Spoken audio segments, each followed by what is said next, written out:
Oke, halo semuanya. Apa kabar sekolah? Ada yang sudah 1 bulan, 2 bulan, 3 bulan nggak merasakan sekolah?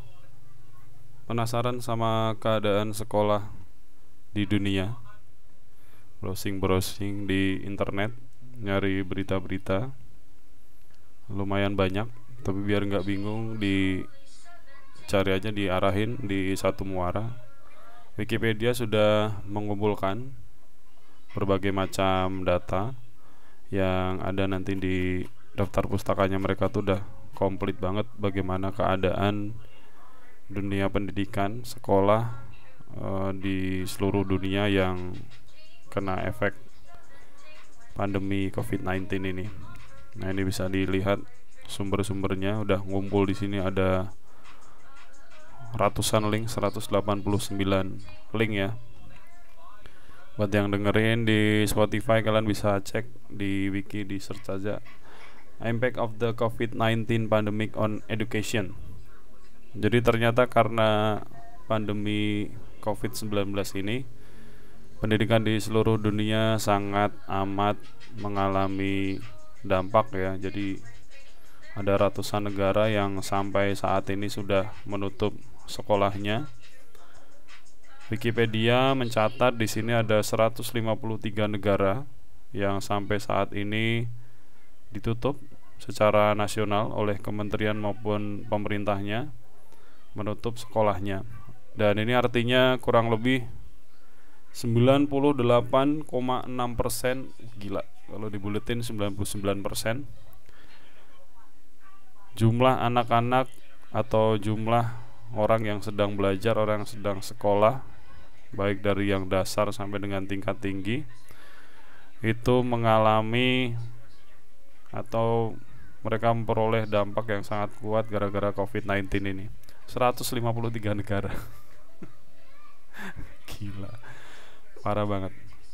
Dan penasaran untuk melihat gimana negara-negara ini melakukan kebijakan terhadap para siswa-siswinya atau mahasiswanya di masing-masing negara. Kalau Indonesia seperti yang kita tahu, sekolah sudah ditutup kurang lebih hampir 2 bulan.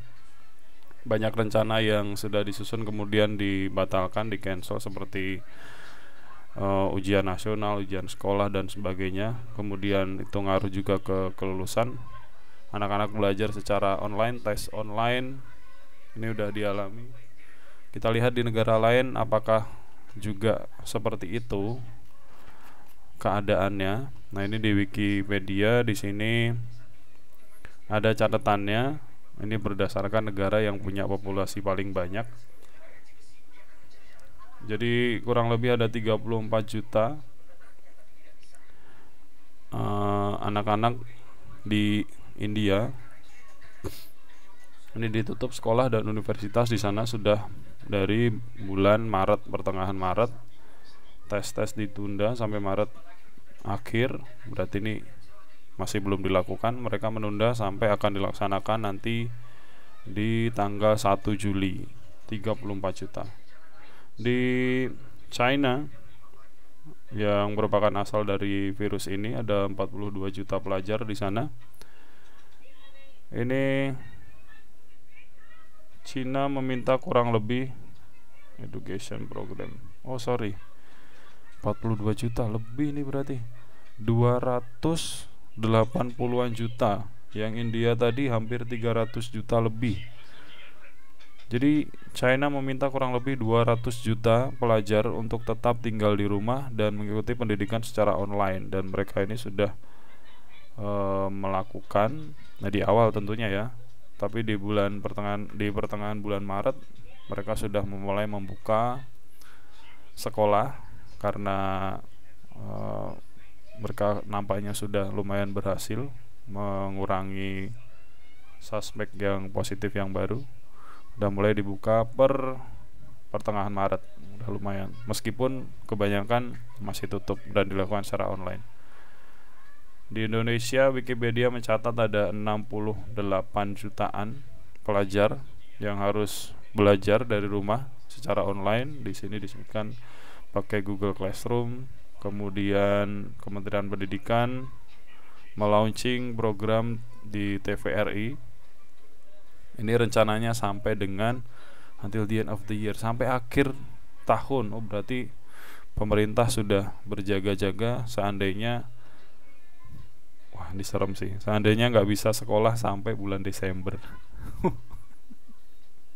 Oke, itu kira-kira kita lihat di Amerika ya. Di Amerika sebagai negara dengan jumlah positif COVID-19 terbanyak sekarang, apa yang mereka lakukan?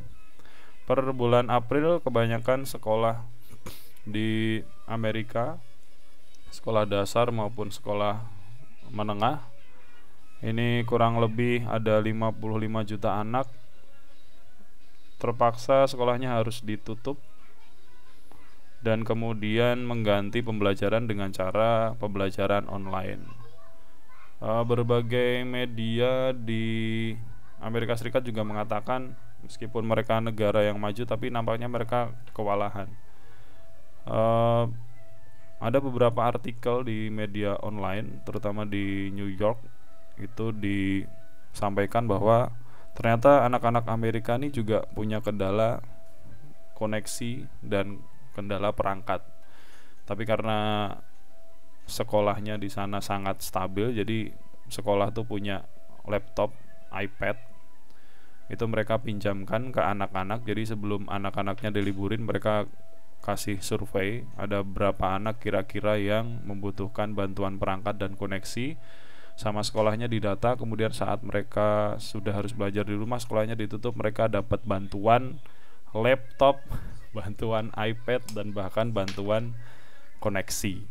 Ya, jadi di sana seperti itu. Bukan karena miskin, tapi kadang-kadang di satu rumah tuh ada lebih dari satu pelajar kan. Mungkin mereka yang punya 2 atau 3 itu biar nggak sampai rebutan, sehingga mereka dibantuin sama sekolahnya. Bahkan berbagai macam provider internet juga ngasih bantuan, ada T-Mobile dan sebagainya. Kemudian Apple juga kasih bantuan iPad ke sekolah-sekolah.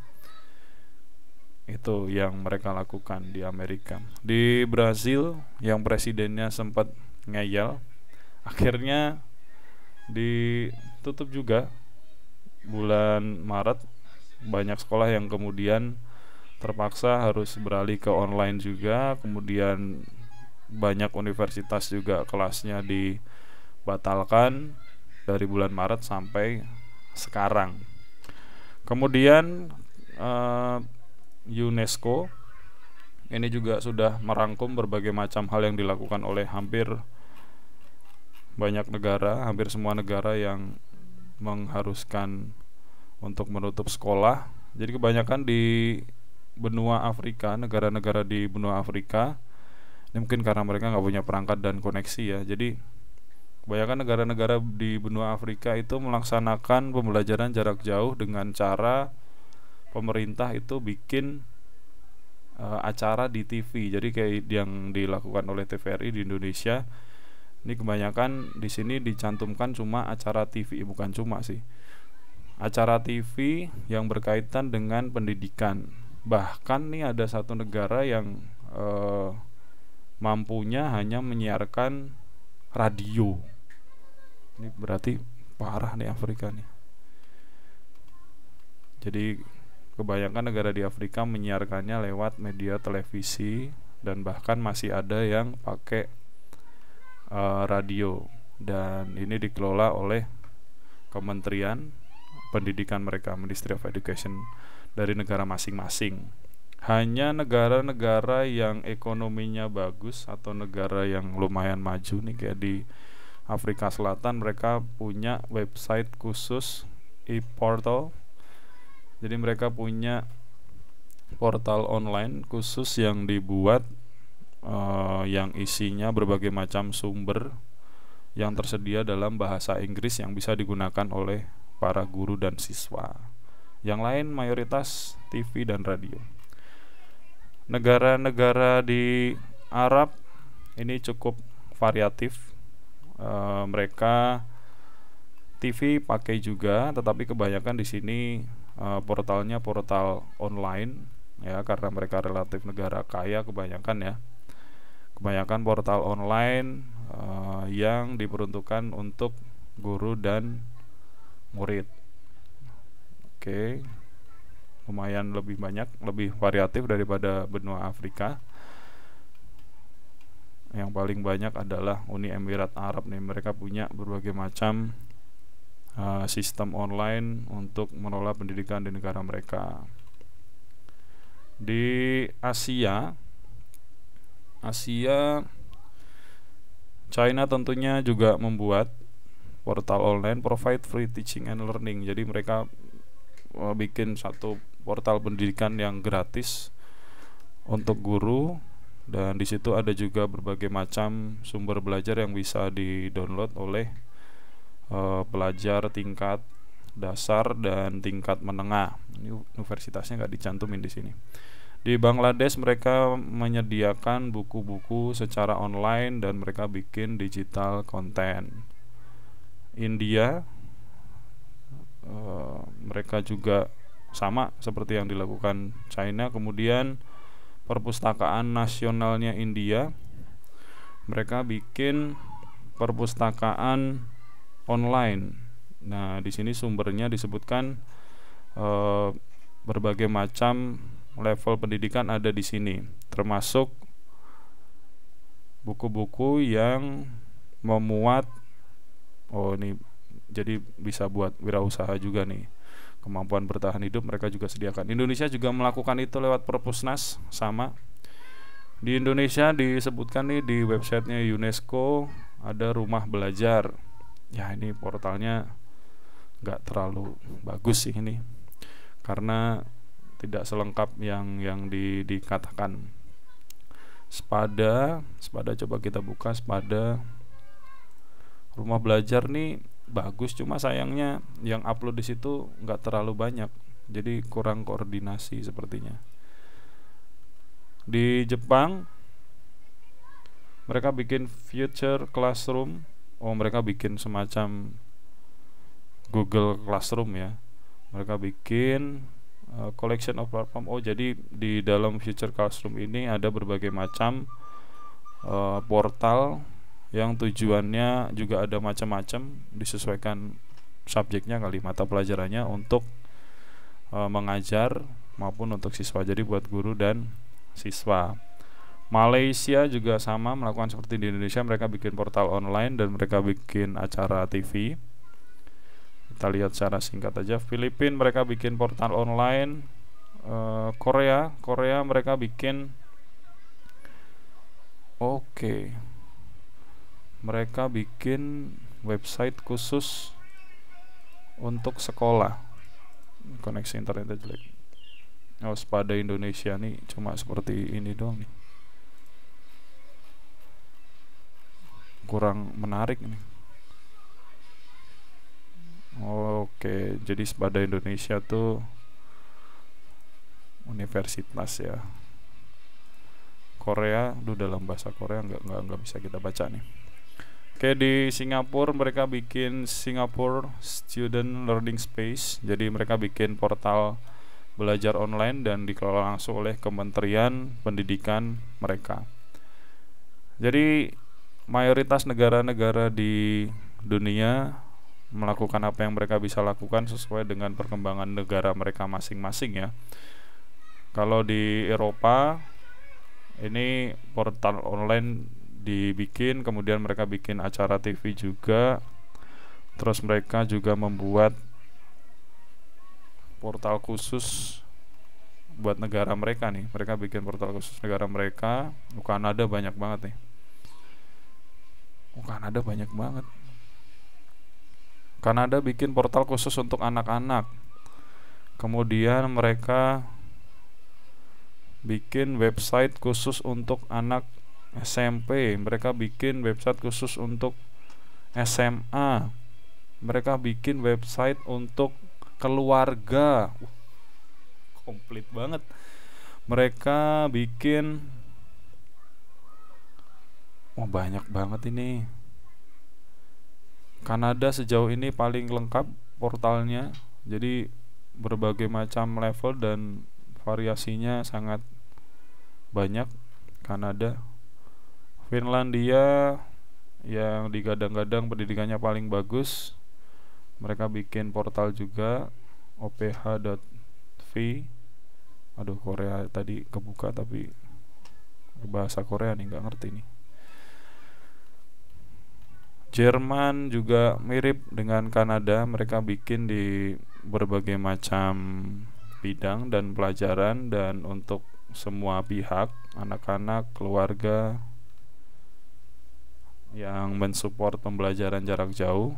Negara benua Eropa sejauh ini yang paling variatif nih, benua Eropa. Kemudian di benua Amerika, di Amerika Selatan dan Kepulauan Karibia, ini kebanyakan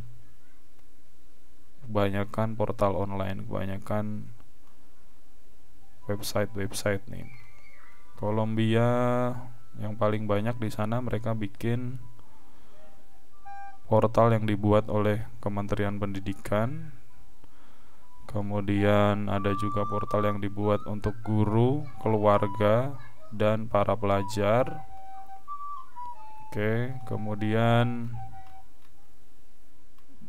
sebagian besar di negara lain juga melakukan hal yang sama. Jadi 150 negara yang terdampak COVID ini lumayan beradaptasi lah ya dengan keadaan seperti ini. Kalau kalian pengen tahu detailnya bisa diklik masing-masing atau cari portal berita lokal dari negara yang kalian pengen tahu. Ya, intinya cuma mau bilang bahwa kalau dibilang kacau ya kacau semua di seluruh dunia, karena tidak ada satupun negara yang siap dengan ini kecuali memang sekolah yang pakai sistem online full. Tapi kalau kita lihat tadi, baik yang dari Wiki maupun yang dari UNESCO, masing-masing negara melalui Kementerian Pendidikannya, dan mereka kerjasama juga sama masyarakat, mereka berusaha melakukan yang terbaik dengan memberikan berbagai macam platform, entah itu lewat TV, entah itu lewat radio, entah itu lewat portal online, sumber belajar online, baik untuk pelajarnya sendiri maupun untuk keluarga, dengan harapan meskipun tidak bisa bertatap muka langsung, pembelajaran dapat terus terjadi. Karena kalau tidak dilakukan demikian, 98,6%, kalau dibuletin 99%, hampir 100% pendidikan bisa berhenti kalau pemerintah tidak melakukan itu. Oke, sekolah baik-baik saja sepanjang kalian baik-baik saja dalam belajar. Good luck.